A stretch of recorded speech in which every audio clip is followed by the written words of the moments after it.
வணக்கம். நான் உங்கள் ஜோதிடன் எஸ்வி வெற்றிமுகன் பேசுகிறேன்.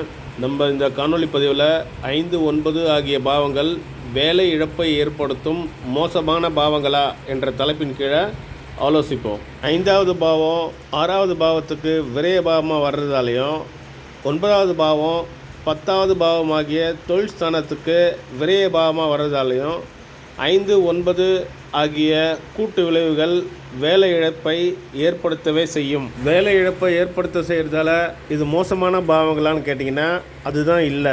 5வது பாவம் உடல் திறன், விளையாட்டு, புத்தி கூர்மை, சினிமா ஆகிய துறைகளை ஊக்குவிக்கக்கூடிய ஒரு அற்புத பாவமாக விளங்குது.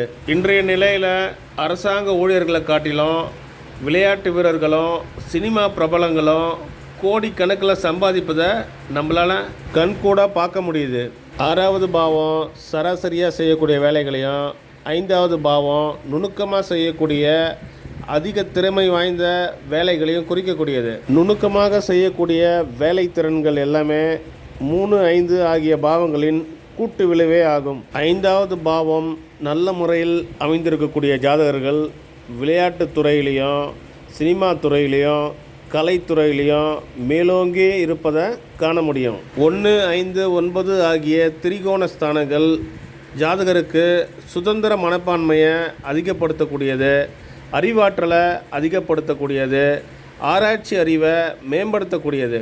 5வது பாவமோ 9வது பாவமோ வலுத்திருக்கக்கூடிய ஜாதகர்கள் பெரும்பாலும் சுதந்திரமாக செயல்படக்கூடிய ஜாதகர்களாக இருப்பாங்க. 5, 9 ஆகிய பாவங்கள் 6வது பாவமான அடிமை தொழிலை சொல்லக்கூடிய பாவத்திற்கு 4, 12 வர்றதால இவங்க ஒரு நாளும் அடிமை வேலை செய்ய மாட்டாங்க. இங்கே நான் அடிமை வேலைன்னு சொல்கிறது சராசரியான வேலைகளை. 9வது பாவம் அறிவியல் விஞ்ஞானிகளையும் ஆராய்ச்சி கண்டுபிடிப்பாளர்களையும் பற்றி சொல்லக்கூடிய அற்புத பாவமாகும். 9, 10 ஆகிய வீடுகளின் கூட்டு விளைவுகள் ஆராய்ச்சி துறையில் புகழடைகிறதையும், 5, 10 ஆகிய வீடுகளின் கூட்டு விளைவுகள் விளையாட்டு கலைத்துறையில் பிரபலமடைவதையும் குறிக்கும். இந்த 5, 9 ஆகிய பாவங்கள் 8ஆம் இடத்தோடு தொடர்பு கொள்கின்ற போது வாழ்க்கையே ஒரு போராட்ட களமாக மாறிடும். மற்றொரு காணொளி பதிவில் உங்களை சந்திக்கிறேன். நன்றி, வணக்கம்.